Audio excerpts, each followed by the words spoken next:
रोहित लकड़हारा रोज की तरह लकड़ी काटने के लिए पहाड़ी पर गया हुआ था, लेकिन वहां उसे एक भी ढंग का पेड़ नजर नहीं आ रहा था।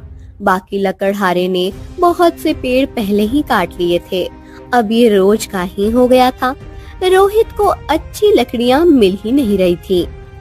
आज भी मैं लकड़ियां नहीं तोड़ पाऊंगा। क्या करूं? समझ नहीं आ रहा है कि आखिर अच्छी लकड़ियां कहाँ मिलेंगी अब। अगर लकड़ियां नहीं मिली तो मुझे भूखा मरना पड़ेगा।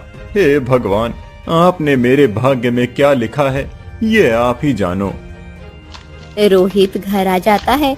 उसकी बुढ़ी माँ कहती है, क्या हुआ बेटा, आज भी लकड़ी नहीं मिली क्या? नहीं माँ, पहाड़ी पर लगभग सभी पेड़ बाकी लकड़हारों ने पहले ही काट दिए हैं। अब वहाँ लकड़ी तोड़ने जाने का कोई फायदा नहीं है। समझ नहीं आता कि क्या करूं। ऐसे निराश मत हो बेटा, पहाड़ी पर लकड़ी नहीं बची है तो क्या हुआ, तुम वन में जाकर लकड़ी काटो। वन में तो बहुत सारे पेड़ होंगे। वन में गांव के बाकी लकड़हारे जाते भी नहीं हैं। क्या वन में? लेकिन माँ, वहाँ तो जंगली जानवर हो सकते हैं ना? हाँ, हो सकता है, लेकिन एक बात हमेशा याद रखो, जब तक हम उन्हें कुछ नहीं करते तब तक वो भी हमसे दूर ही रहते हैं। अगर उन्हें हमसे खतरा महसूस हुआ तो ही वो हम पर हमला करते हैं। रोहित को अपनी माँ की बात समझ आती है और वो अपनी कुल्हाड़ी लेकर अब वन की तरफ चल पड़ता है। कुछ दूर चलने के बाद गांव खत्म हो जाता है और अब वो वन के पास पहुंच जाता है। वो वन के अंदर प्रवेश करता है और सूखा पेड़ ढूंढते ढूंढते और अंदर चला जाता है। अंदर जाने के बाद उसे एक विचित्र पेड़ दिखाई देता है, जिसे देखकर रोहित की आंखें खुली के खुली रह जाती हैं। अरे, ये कैसा पेड़ है? इसके पत्ते तो सोने जैसे चमक रहे हैं, या सोने के ही हैं।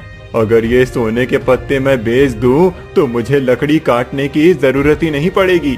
मैं इन पत्तों से ही धन कमा लूंगा। ऐसा सोचकर रोहित उस पेड़ के पत्ते तोड़ने जाता है। तभी उस पेड़ से एक रहस्यमयी आवाज आती है, मुझे या मेरे पत्तों को मत तोड़ो, नहीं तो तुम यहीं जलकर भस्म हो जाओगे। और मुझे नहीं काटकर मेरा रक्षण करोगे तो तुम्हारा भाग्य बदल जाएगा। पेड़ की वो गंभीर आवाज सुनकर रोहित सन्न रह जाता है। उसे उस पेड़ से डर लगता है और वो कहता है, मुझे क्षमा करना, मैं तो यहाँ सिर्फ लकड़ी तोड़ने आया था। मुझे धन की बहुत जरूरत है और मैं लकड़ी काटने का ही काम करता हूँ। आज मैं पहली बार इस वन में लकड़ी तोड़ने आया हूँ। आज अगर मुझे धन नहीं मिला तो मेरी माँ को भूखा रहना पड़ेगा। रोहित की ये बात सुनकर पेड़ ने फिर कहा, मैं तो तुम्हें बस सचेत कर रहा था। मुझे काटने वाला भस्म हो जाएगा, ये सत्य है। परंतु जब तुम्हारे मन में स्वार्थ नहीं है तो तुम्हारा भाग्य भी मुझसे ही जुड़ जाएगा। पेड़ की बात रोहित के कुछ समझ में नहीं आती है। तुम क्या कह रहे हो? मुझे समझ नहीं आ रहा है। मैं कहीं और जाकर लकड़ी काट देता हूँ। रोहित पीछे मुड़ ही रहा था कि तभी पेड़ के पत्तों की सरसराहट की आवाज आने लगती है। पूरा पेड़ हिलने लगता है और उस पेड़ के नीचे एक सुरंग बन जाती है। जाओ, इस सुरंग के अंदर चले जाओ, तुम्हारा भाग्य बदलने की प्रतीक्षा कर रहा है। रोहित घबराते हुए उस सुरंग के अंदर चला जाता है। उस अंधेरी सुरंग में रोहित को कुछ दिखाई नहीं दे रहा था, फिर भी वो आगे बढ़ता रहता है और कुछ दूर जाने के बाद अचानक उसके सामने रोशनी छा जाती है। उस रोशनी का पीछा करते हुए रोहित एक गुफा में पहुंच जाता है, जहां पर सोने के खजाने के कई ढेर लगे हुए थे। ये क्या, इतना सारा खजाना? उस पेड़ ने सच कहा था। इस खजाने से मेरा तो क्या, मेरे पूरे गांव का भाग्य बदल सकता है। रोहित उस खजाने को प्राप्त करने के लिए आगे जाने लगता है। तभी वहाँ एक काला जहरीला नाग प्रकट हो जाता है। नाग को देखकर रोहित के पैर वहीं टिक जाते हैं। वो हिल भी नहीं पा रहा था। नाग रोहित की तरफ देखकर फुदकारता है। तब रोहित के हाथ पैर कांपने लगते हैं। उसे लगता है कि अब वह नहीं बचेगा। वो हाथ जोड़कर नाग के सामने खड़ा हो जाता है। नाग देवता, मुझे मत मारो। घर पर मेरी बूढ़ी माँ मेरी राह देख रही है। मुझे इस खजाने से कुछ नहीं चाहिए, बस मुझे जाने दो। रोहित की डर से भरी आवाज सुनकर नाग कहता है, तुम्हें डरने की कोई आवश्यकता नहीं है। मैं तो इस खजाने का रक्षक हूँ।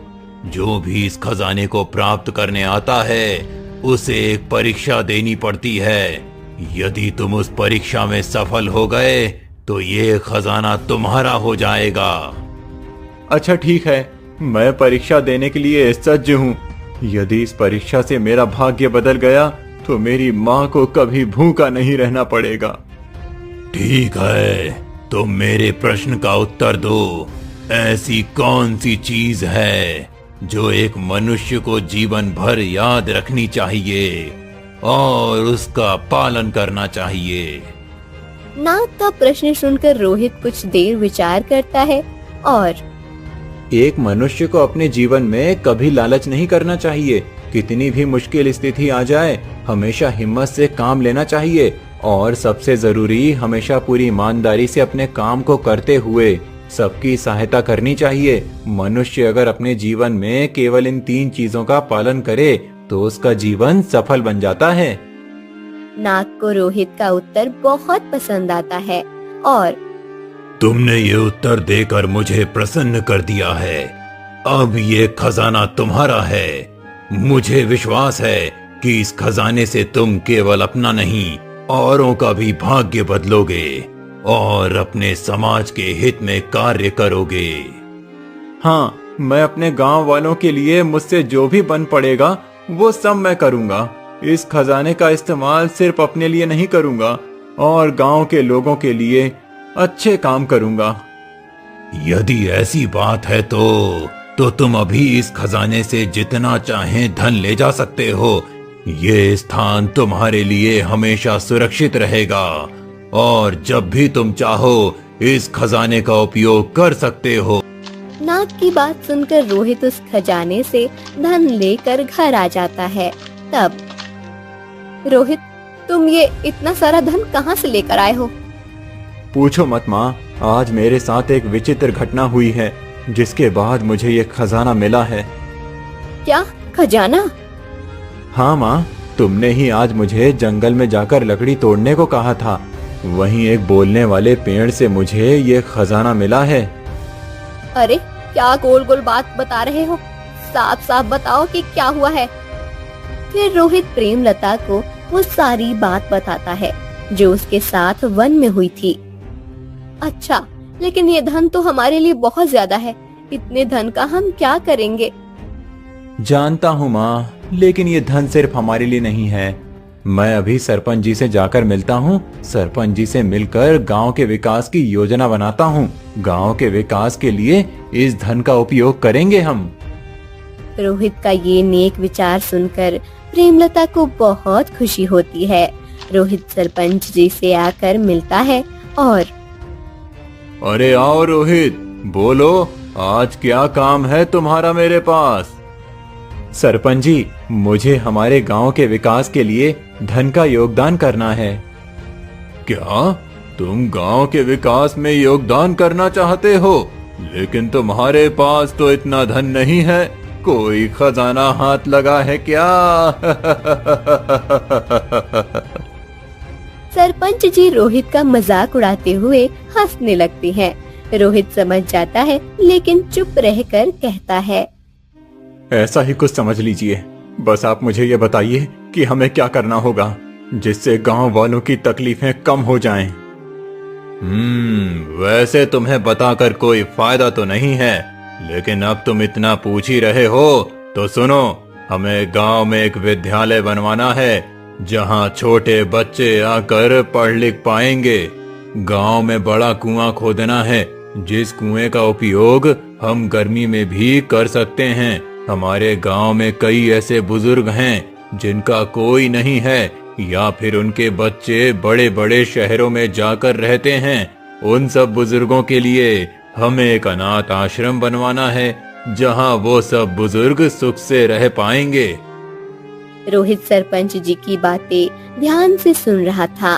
फिर ठीक है सरपंच जी, इन सब के लिए कितना खर्चा आएगा ये आप मुझे एक बार बता दीजिए।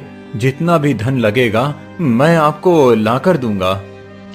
रोहित ये कहकर चला जाता है। सरपंच जी को रोहित की बातों पर